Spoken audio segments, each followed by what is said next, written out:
Hi there, it's me. I'm back. I don't have a lot to update with, but I thought you'd think it was interesting that I got my first paycheck and I realized I hadn't talked at all about pay and what I knew so far about how much the benefits are going to cost. So, as I've mentioned before, working at Starbucks, you qualify for benefits even if you work part-time.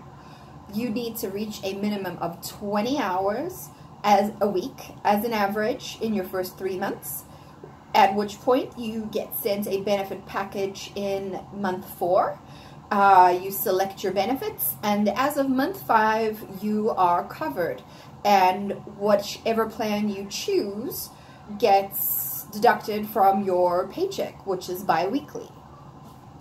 So now that we got that recap out the way, again, locations vary, cost of living varies, so pay is going to be slightly different, and also this is as of October 2018, so time will impact these numbers, but in terms of a rough guide, Starbucks pays about $9 an hour, which isn't amazing, but it's more than minimum wage.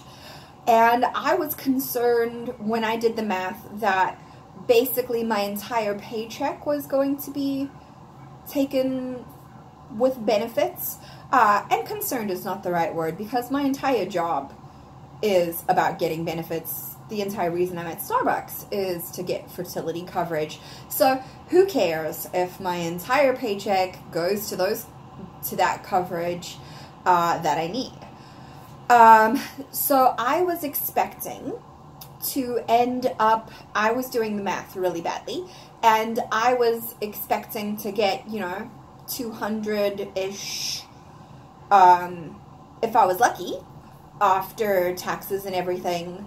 And then, as far as I know, the platinum benefits that I am hoping to get is going to run around $250. So I was thinking that I was going to be not only not making any money, but I was going to be paying $50 each month, each 2-week cycle for those benefits. But I'm happy to report that my math was wrong. I'm getting scheduled at my store between 20 and 26 hours. So I easily clear at least $200 every 1 week, not every 2 weeks. So that's $400 every 2 weeks, give or take, after tax. So that should leave me with about $150 to go towards the other fertility stuff that I'm saving for. Like, you do still have a copay for your visits. There are medications that aren't covered and all that sort of stuff. So yeah, I was happy to find out that I had done the math wrong. So now we get to talk a little bit about, as far as I know, what the plans are going to look like. It looks like there are a variety of providers in tiers. I believe there's bronze, bronze plus, silver, gold, and platinum.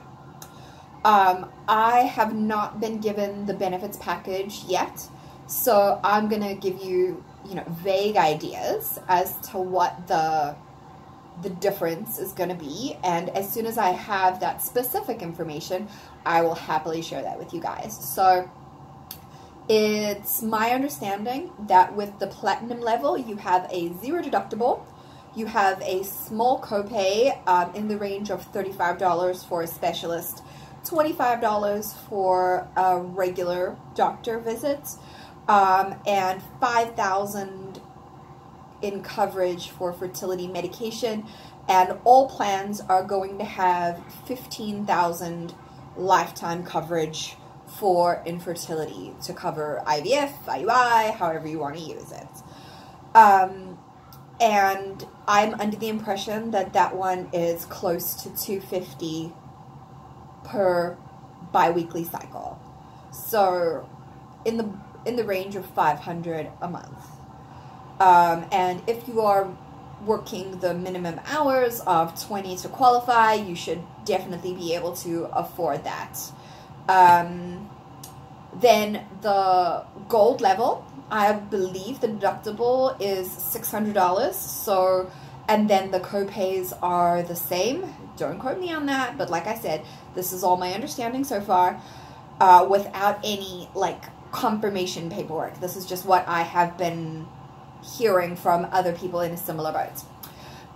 So gold has a deductible about $600. So what that means is that before your benefits kick in, you need to pay a total of $600 first. So for example, if you did IUI, my IUIs cost about $650.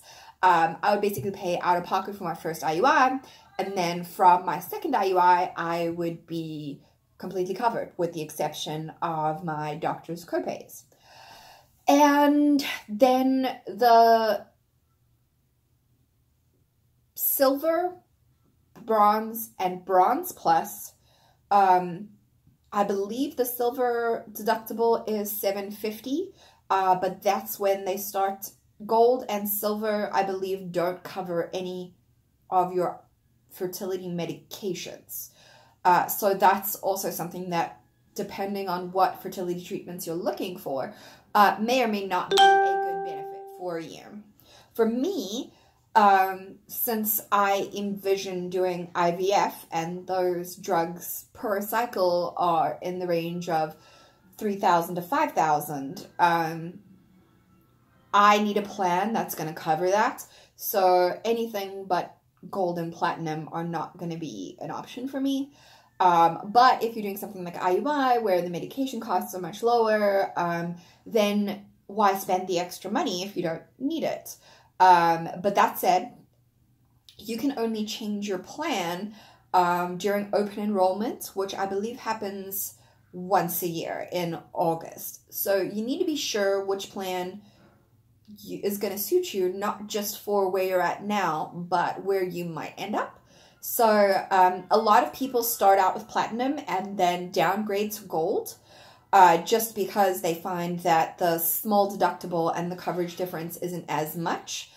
I don't have any figures as to what the gold and the silver and lower tiers cost per 2-week pay cycle, but it's obviously going to be less than $250. So again, assuming you're working 20 hours, you will definitely have, you will definitely be making enough to cover that. The other thing to take into consideration is this is all covering the partner who's working at Starbucks. I know some people are going to have the situation where the male partner is working at Starbucks, or in the case of same-sex couples, you would need to ensure, actually, I take that back. On same-sex couples, I don't have the accurate information because I'm under the impression that a lot of donor specimens, so donor eggs, donor embryos, donor sperm, I'm under the impression that anything from a donor is not covered no matter what plan you're on. So it does seem a little skewed. They don't, prohibit benefits from same-sex couples, but it doesn't seem that they are on the same level if you are a same-sex couple. So keep that in mind if that's you.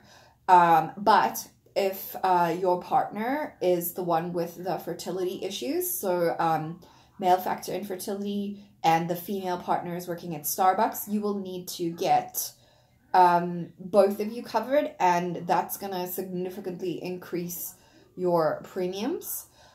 So in that case, you might not make enough working the minimum hours, so your choices would either be to work more or to pay a little every month. And obviously, depending on the severity and what the male factor partner needs, it may not be worth it for you to go to that expense. But just something to keep in mind, because this YouTube channel is all about planning to see if having a Starbucks baby is going to be a good fit for you.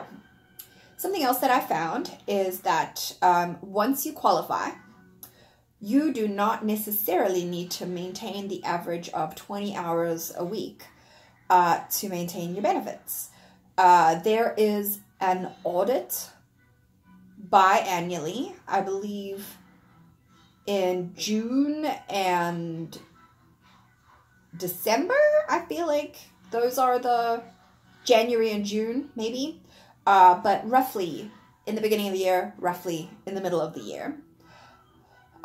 So if you qualify for benefits, you are qualified until the audit. You only need to average 20 hours a week by the audit. So for example, because this was one of my concerns, so if I qualified for the benefits, and then I was having a hard time dealing with the hormones, hard time juggling my schedule and ultrasounds and blood work every day, because that's the reality of going through these fertility treatments is, constant monitoring. And it's very hard to juggle, not to mention feeling like crap 24/7. So if I need to reduce my hours all the way down to literally 1 day a week, that still keeps me on the books. All that will mean is that I will be paying my benefits out of pocket every 2 weeks, but I will not have to actually be at work to still get those benefits. So to be clear, as long as you are still a Starbucks employee, still on the books working, as long as you are still paying bi-weekly for your benefits coverage, you are still qualified until the biannual audit. So if you are just going to Starbucks for the fertility benefits and plan on quitting the second you're pregnant, you can take that into account. Work your 20 hours a week until you qualify for benefits, then you can reduce back to what suits you, or even just to cover what your premium is. Excuse me. And then just hope that you have enough time to get pregnant before the audit. For me, I'm going to qualify in January and start my benefits in February. So I have a fair amount of time. So the audit will be in January, and so I will have qualified. So I will have a full 6 months to try and get pregnant before the audit. So I'm optimistic that if I need to reduce my hours, that it will still be a good fit. And then if you are getting closer to that audit and you are concerned that maybe you are, and you just decide or are concerned that you need to continue your benefits and or your journey a little further, you can always increase your hours to make up for and just basically get an average of 20 hours a week for 6 months. So I believe that's 520 is what you need to average. Is what you need total for each audit to still maintain eligibility for benefits. What else? Let's see. So because the $15,000 for fertility benefits and $5,000 to cover medication, different plans are going to bill that differently. So depending on which plan you choose, your medications might be covered, but they might come out of that $15,000. So you'll just have to see which is the best plan for what you need to do. But assuming I go with a platinum plan that covers everything, including medication and including medication separately, I anticipate going through that $15,000 reasonably quickly. I might be able to squeeze out 3 IVF cycles if my first retrieval is very successful. And I'm freezing, and I have enough embryos to freeze for remaining cycles. That's being very optimistic.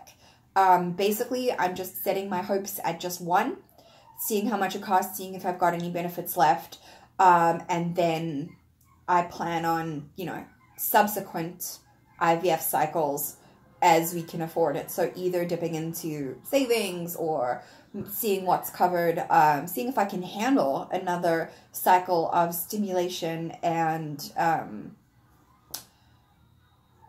retrieval, aside from the financial impact that could have.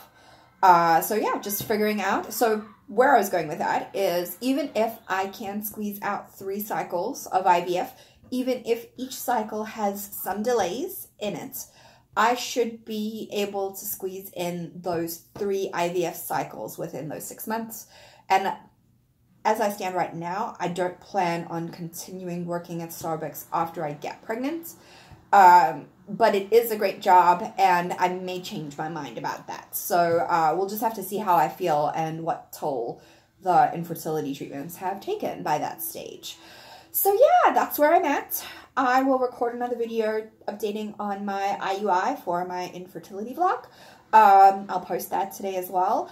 But otherwise, don't forget to let me know what information you need to figure out if Starbucks is going to fit into your life and schedule and fertility plans. You can let me know in the comments, and I try to upload as regularly as I can, but it's not like on a specific day of the week. So if you want to be in the know, don't forget to subscribe so you'll get a notification when I have a new video. I hope you guys have a good day and that you get pregnant super quickly. Thank you very much. Bye.